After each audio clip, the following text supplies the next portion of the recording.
Luruskan untuk menyempurnakan sholat.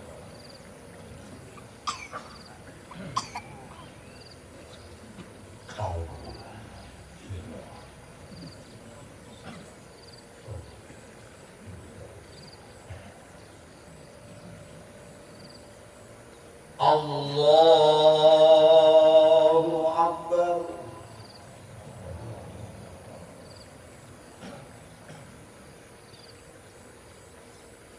Allahu Akbar.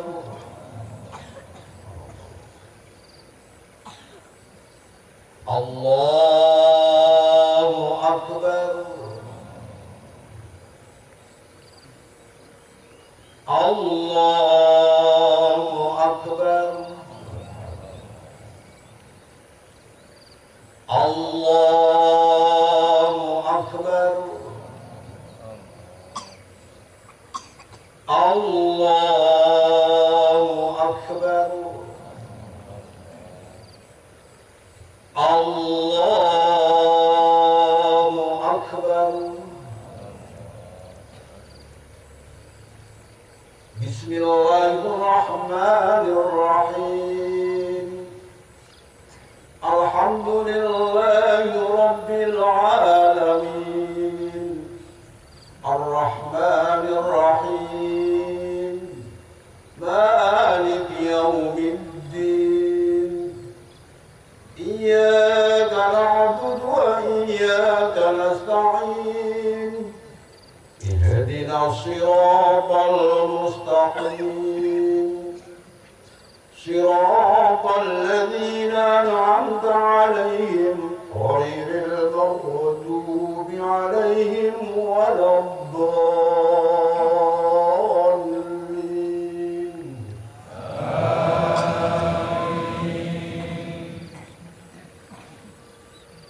Bismillahirrahmanirrahim. Wadduha wal-layli idha saja. Ma wadda'aka rabbuka wa ma qala. وَلَلْآخِرَةُ خَيْرٌ لَكَ مِنَ الْأُولَى وَلَسَوْفَ يُعْطِيكَ رَبُّكَ فَتَرْضَىٰ أَلَمْ يَجِدْكَ يَتِيمًا فَآوَىٰ وَوَجَدَكَ ضَالًّا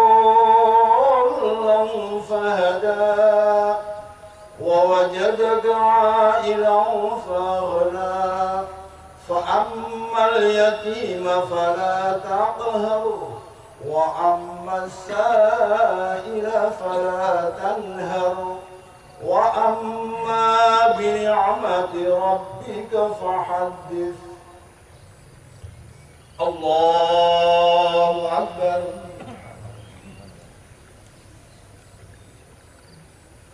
سمع الله لمن حمده. الله أكبر.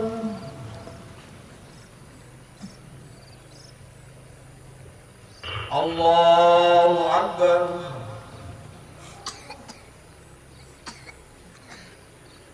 الله أكبر.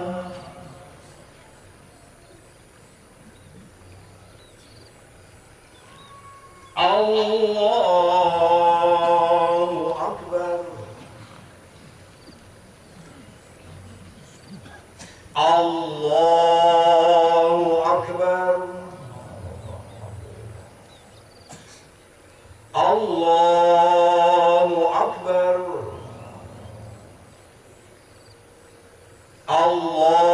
الله أكبر.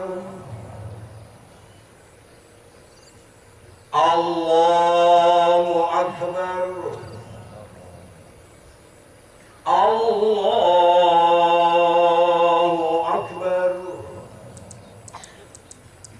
بسم الله الرحمن الرحيم.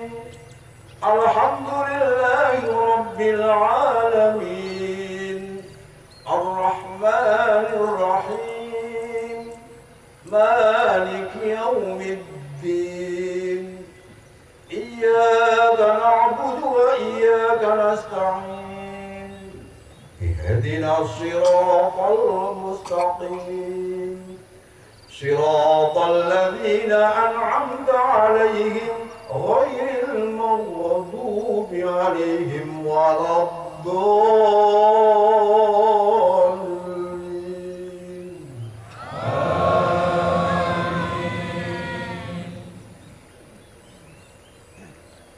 بسم الله الرحمن الرحيم.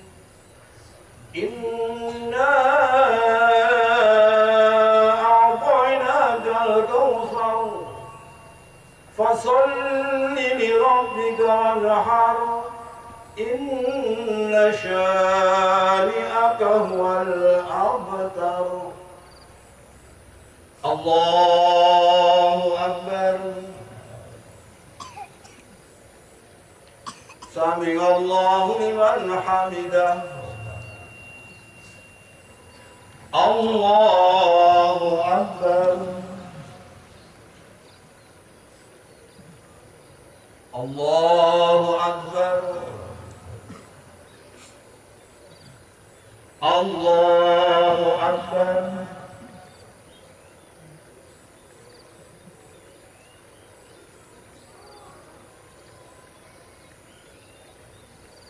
الله أكبر.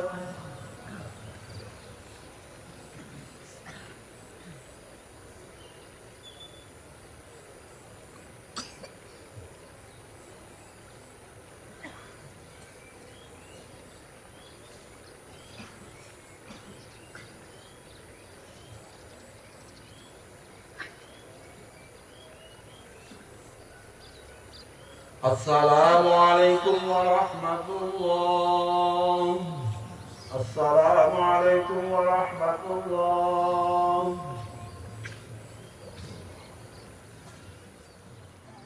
الله أكبر الله أكبر الله أكبر الله أكبر الله أكبر الله أكبر الله أكبر.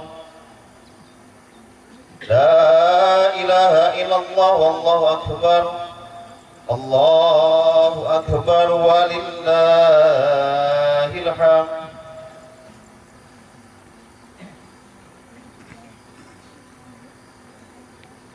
Alhamdulillah, alhamdulillahilladzi amarona bidambihil udhiyah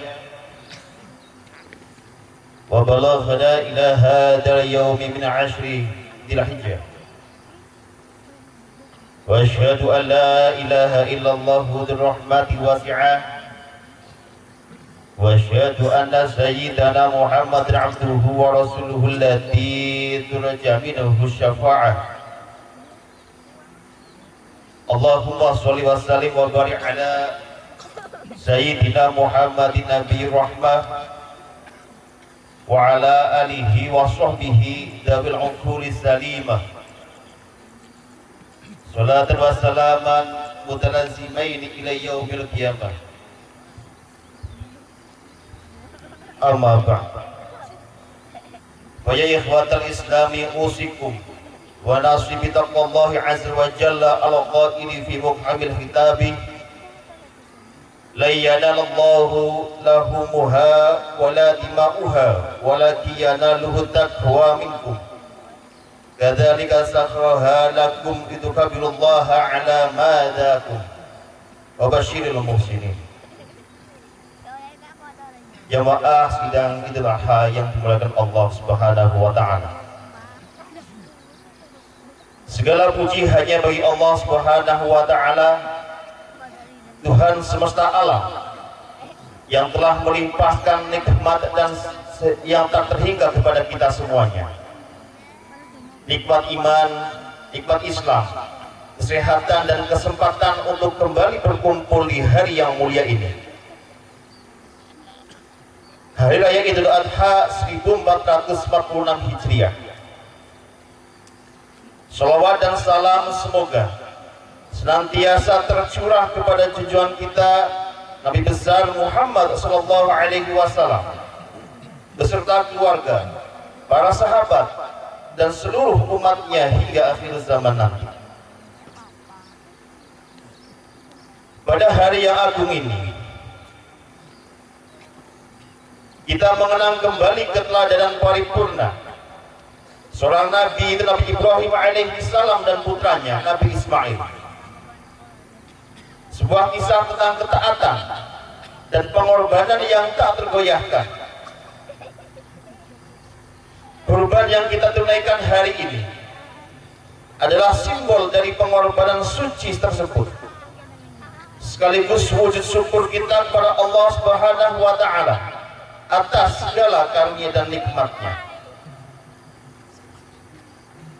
Ibadah kurban bukan sekedar ritual penyembelihan hewan saja, akan tetapi madrasah spiritual yang mengajarkan kita untuk menginternalisasikan sebuah nilai luhur dalam sebuah agama Islam, yaitu ihsan.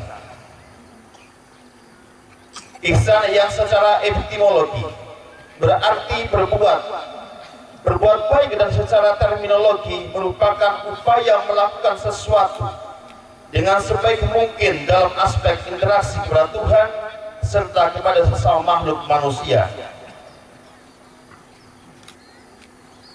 Dari sini ihsan memiliki dua dimensi dalam tataran aplikasinya. Yang pertama, aspek keagamaan dengan menjalankan ibadah sepenuh hati dan penuh penghayatan, seolah-olah menyaksikan keagungan Allah Subhanahu wa taala secara langsung. Jika tidak mampu mencapai derajat itu, setidaknya meyakini dan menyadari bahwa Allah Subhanahu wa taala senantiasa melihat dan mengawasi setiap gerak-gerik serta niat. Yang kedua, aspek sosial dengan melakukan segala sesuatu sebaik-baiknya, penuh profesionalisme, kasih sayang dan kebaikan, karena kesadaran bahwa Allah Subhanahu wa taala selalu menyaksikan dan akan membalas setiap amal perbuatan yang kita lakukan di dunia ini. Jamaah Idul Adha yang berbahagia,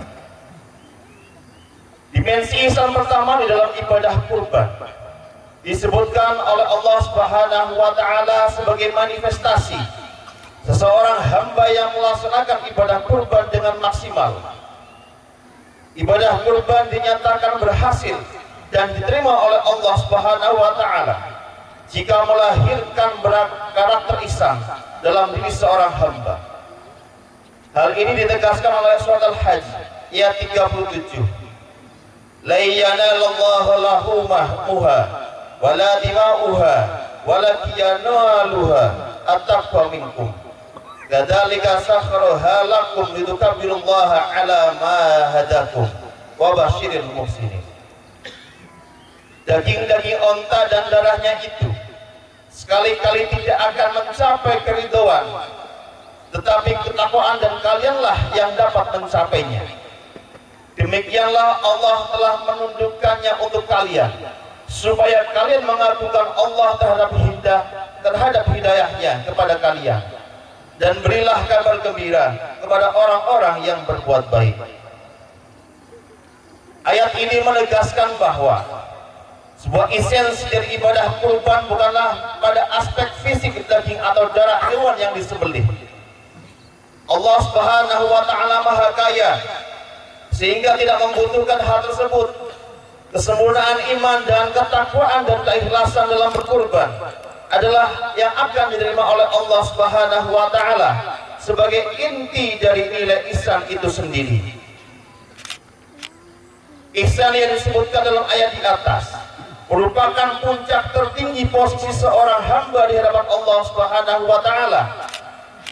Imam Asy'arawi dalam kitab Tafsir Asy'arawi atau Al-Khatir menjelaskan bahwa ihsan merupakan upaya seorang hamba untuk menaati perintah Allah Subhanahu wa Ta'ala dengan cara yang lebih baik, lebih tinggi dan lebih besar, seperti memperbanyak sholat sunnah setelah mengerjakan sholat wajib. Hal ini tentunya hanya bisa diraih dengan karakter muraqabah atau selalu merasa diawasi oleh Allah Subhanahu wa Ta'ala dalam beribadah. Sebagaimana hadis Nabi besar Muhammad sallallahu alaihi wasallam yang dikutip oleh Imam Al-Bukhari dalam kitabnya As-Sahih Al-Bukhari, "Anta'budallaha ka'annaka tarah fa illam takun tarahu fa innahu yaraka." Engkau menyembah Allah seakan-akan engkau melihatnya. Selain dimensi ihsan yang pertama, ayat di atas juga menyinggung dimensi ihsan kedua dengan penanaman nilai sosial dalam ibadah kurban. Ketika Allah Subhanahu wa Ta'ala menegaskan bahwa daging dan darah hewan tidak diterima oleh Allah Subhanahu wa Ta'ala karena hanya merupakan simbol dan fasilitas beribadah, maka pada hakikatnya hewan kurban tersebut akan diterima dan bermanfaat bagi sesama. Hal ini dikemukakan oleh Imam Ibnu Ashur dalam kitabnya At-Tahrir wal At-Tanwir, yang artinya adalah mengalirkan darah dan memotong daging hewan. Memotong daging hewan kurban bukan bertujuan untuk beribadah, akan tetapi sebagai fasilitas untuk menebar manfaat kepada orang lain dengan memberikan hadiah daging, kulit, dan bagian-bagian lain dari hewan tidak akan bisa dimanfaatkan kecuali dengan disembelih. Sesungguhnya tujuan disyariatkannya kurban adalah untuk menebar manfaat kepada orang lain. Praktik memotong hewan adalah tradisi manusia yang dilakukan untuk mempertahankan hidup dengan mengkonsumsi daging dan manfaat bagian-bagian tubuh hewan tersebut. Praktik ini sehari-hari dilakukan oleh orang dan pengusaha potong hewan untuk menjual dagingnya dan mendapatkan keuntungan materi dari hasil penjualannya. Agama Islam adalah agama yang penuh dengan kasih sayang, sehingga praktik tradisi manusia dapat dimodifikasi menjadi praktik ibadah untuk mendekatkan diri kepada Allah Subhanahu wa Ta'ala dengan pedoman yang diatur oleh Islam, seperti aturan niat, waktu pelaksanaan, pemotongan, tata cara pemotongan, dan etika pemotongan. Imam Azuddin bin Abdis dalam menjelaskan dalam kitab Mawaid al-Ahkam fi masalih al-anam, beliau menjelaskan al-gharadu min niyati tamyizul ibadati an adati ad-duhaya wal khadaya lamma kana tabahud tabaihi fil qulubi li ghairillah min diyafatid difari wa tahdiyatil abdan wa nadiru ahwalihi ay yaf'ala taqarrabani ilal malik dayani syuratat fihi niyah tamyizan lidabahil qurbati an dabahil liiktiyati wa diyafa. Tujuan dari niat adalah membedakan pekerjaan yang bernilai ibadah dengan pekerjaan yang dilakukan sebagai kebiasaan atau adat. Menyembelih hewan biasanya dan kebanyakannya dilakukan untuk selain Allah, seperti menyuguhi hidangan untuk tamu dan memenuhi kebutuhan konsumsi tubuh. Menyembelih hewan juga terkadang dilakukan untuk mendekatkan diri kepada Allah Subhanahu wa taala yang Maha Pemberi nikmat, sehingga diisyaratkan niat untuk membedakan antara yang bernilai ibadah dan yang bernilai konsumsi serta jamuan tamu. Memotong hewan yang dilakukan seseorang untuk menjual daging tidak mendapatkan pahala kurban. Akan tetapi memotong hewan yang dilakukan seorang pengkorban dapat mendatangkan sebuah pahala. Jamaah sidang sholat Idul Adha yang dimuliakan Allah Subhanahu wa taala. Dimensi ihsan kedua di dalam ibadah kurban disebutkan oleh Rasulullah sallallahu alaihi wasallam sebagai pesan Allah Subhanahu wa taala kepada manusia untuk memperhatikan perilaku baik kepada seluruh makhluk ciptaan Tuhan. Sebagaimana hadis Nabi yang dikutip Al-Imam Bukhari dalam kitab Sahih Bukhari, yang artinya sesungguhnya Allah menetapkan kebaikan kepada segala sesuatu. Jika kalian membunuh, maka lakukanlah dengan baik. Jika kalian menyembelih, maka lakukan dengan baik. Hendaklah ia menajamkan pisau dan menangkan hewan yang disembelihnya. Pada hadis ini menekankan pentingnya memperhatikan aspek kebaikan dalam seluruh perbuatan. Bahkan pada perbuatan yang terkesan buruk seperti menghukum terpidana mati dan menyembelih hewan. Ihsan adalah sebuah nilai yang universal yang bisa diaplikasikan kepada seluruh lini kehidupan manusia, termasuk pelaksanaan ibadah kurban. Dalam hadis ini, ihsan dalam penyembelihan kurban diimplementasikan dengan menajamkan pisau dan mempercepat penyembelihannya.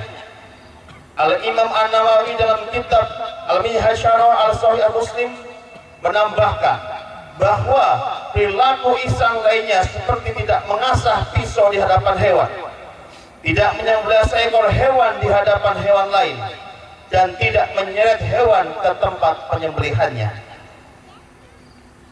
Islam sangat memperhatikan hak-hak yang harus didapatkan setiap makhluk, baik manusia ataupun hewan dan lain sebagainya, sehingga tidak boleh diperlakukan dengan cara-cara yang keji, cara-cara yang tidak bermoral. Pada saat penyembelihan hewan kurban, Islam memperhatikan tata cara memperlakukan hewan dengan hati-hati agar tidak ada unsur penyiksaan yang menambah pedih yang dirasakan oleh hewan tersebut.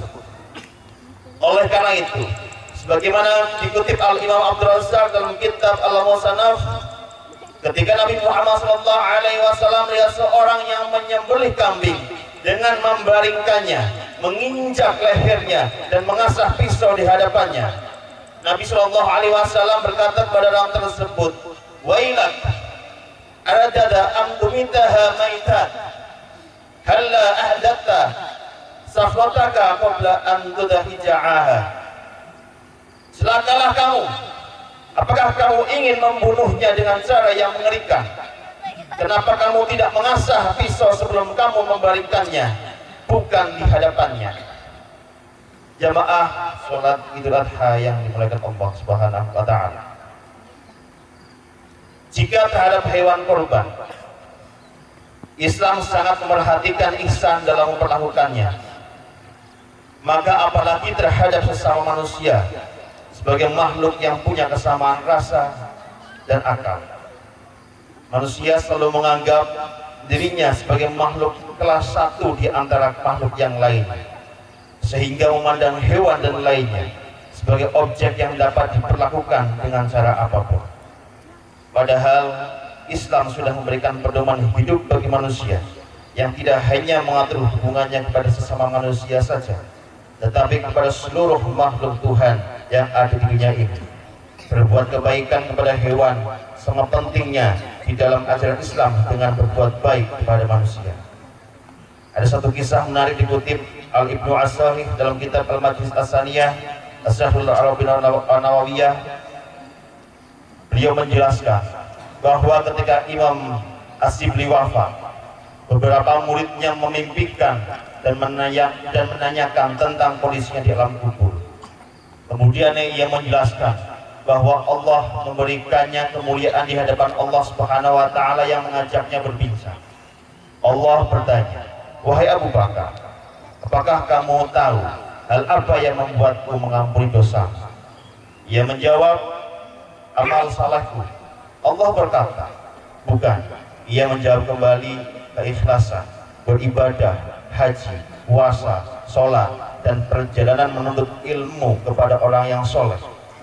Kemudian Allah pun menjawab, "Bukan." Ia berkata, "Ya Allah, aku berpikir bahwa hal-hal tersebut dapat menyelamatkanku dari azab-Mu." Kemudian ia bertanya, "Ya Allah, apa sebenarnya hal tersebut?" Allah pun menjawab, "Apakah kamu ingat ketika berjalan di jalanan kota Baghdad, kamu menjumpai kucing kecil yang loyo oleh ganasnya hawa dingin, menyudut ke suatu tempat, berharap kondisi bisa membaik. Kamu mengambilnya dan menghangatkannya dengan jubahmu." Kemudian pun ia menjawab, "Iya, aku ingat." Dan terakhir Allah berkata, "Dengan kasih sayangmu terhadap kucing kecil itu, aku berikan kasih sayang kepadamu." Kisah ini mengajarkan bahwa betapa pentingnya kebaikan, meskipun dengan cara atau pada sesuatu hal yang kecil. Meremehkan kebaikan kecil yang sangat mudah dilakukan adalah kerugian. Apa saja yang dilakukan, hendaknya tidak ditunda tanpa memilih kepada siapa kebaikan itu dilakukan. Tidak ada yang mengetahui kebaikan mana dan apa yang akan menjadi pintu masuk mendapat ridha dari Allah Subhanahu wa taala dan ampunan dari Allah Subhanahu wa taala. Jamaah salat Idul Adha rahimakumullah, itulah nilai-nilai ihsan yang terdapat dalam momentum Idul Adha, khususnya ibadah kurban yang dapat kita internalisasikan dalam diri kita dan kita aplikasikan dalam sebuah kehidupan kita yang nyata sehari-hari untuk menciptakan pribadi yang baik, komunitas yang dapat saling menebarkan kebaikan serta memperhatikan kebaikan dalam setiap perilaku. Semoga kita tergolong orang-orang yang memiliki karakter ihsan sebagai identitas utama, meskipun terlihat kecil di mata kita. Semoga kita juga bisa meraih karakter ihsan yang berupa puncak kesempurnaan iman seseorang hamba kepada Allah Subhanahu wa taala.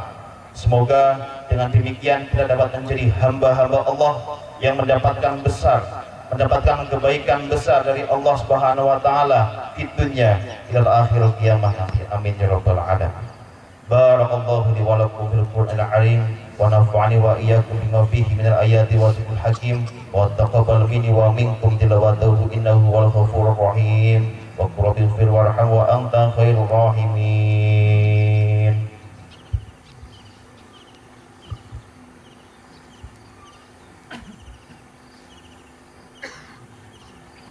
Allahu akbar, Allahu akbar, Allahu akbar, Allahu akbar, Allahu akbar, Allahu akbar, Allahu akbar walillahil hamd.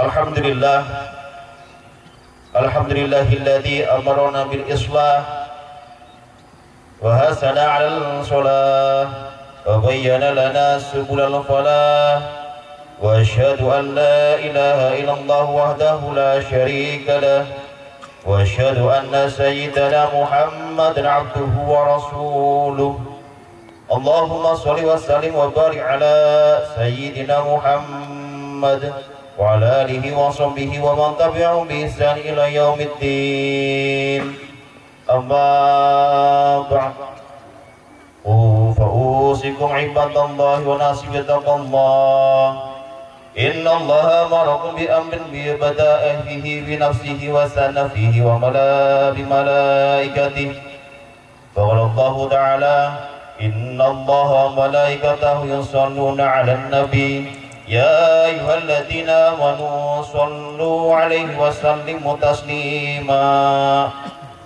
وقال رسول الله صلى الله عليه وسلم من صلى علي صلاة صلى الله عليه بها عشرا اللهم صل وسلم وبارك على سيدنا نبينا محمد وعلى آله وصحبه أجمعين وارض اللهم عن الخلفاء الراشدين أبي بكر وعمر وعثمان وعلي وعن سائر الصحابة الأكرمين وعن التابعين وتبعهم بإحسان إلى يوم الدين اللهم اغفر للمؤمنين والمؤمنات والمسلمين والمسلمات الأحياء منهم والأموات اللهم أصلح لنا ديننا الذي هو حزمة أمرنا وأصلح لنا دنيانا التي فيها معاشنا وأصلح لنا وآخرتنا التي فيها معادنا واجعل الحياة زيادة لنا في كل خير اللهم لا تدع لنا ذنبا إلا غفرته ولا دينا إلا قضيته ولا مريضا إلا شفيته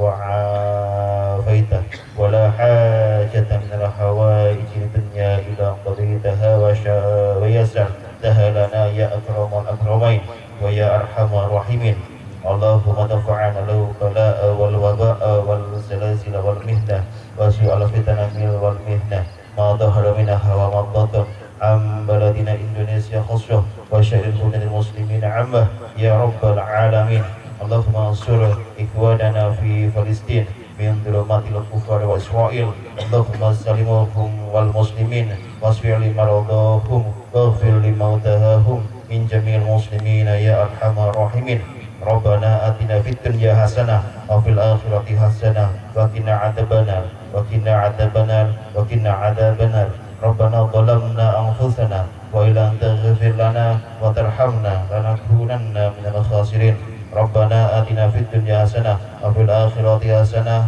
وقنا عذاب النار وقنا عذاب النار والحمد لله رب العالمين عباد الله إن الله يأمر بالعدل والإحسان وإيتاء ذي القربى وينهى عن الفحشاء والمنكر والبغي يعظكم لعلكم تذكرون واذكروا الله العظيم يذكركم واذكروه على نعمه يزدكم ولذكر الله أكبر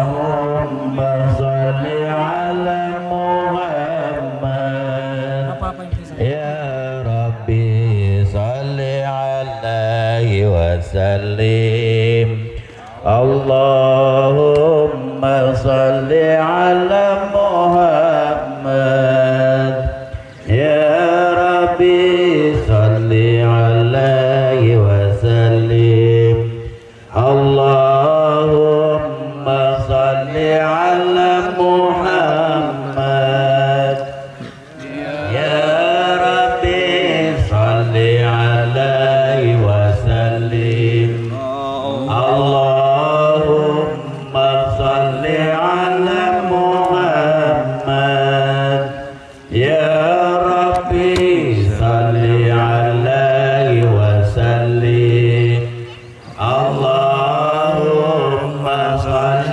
على محمد يا ربي صل عليه وسلم اللهم صل على محمد يا ربي صل عليه وسلم اللهم صل على محمد يا ربي صل عليه وسلم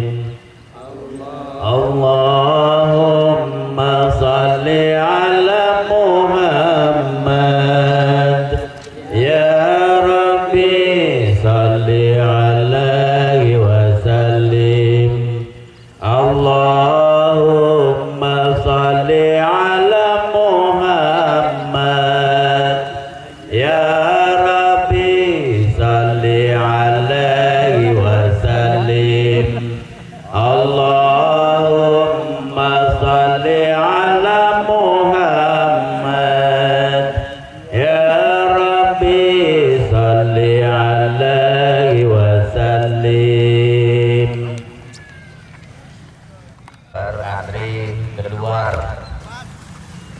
Pada bapak dan ibu yang masih ngantri, mohon sabar.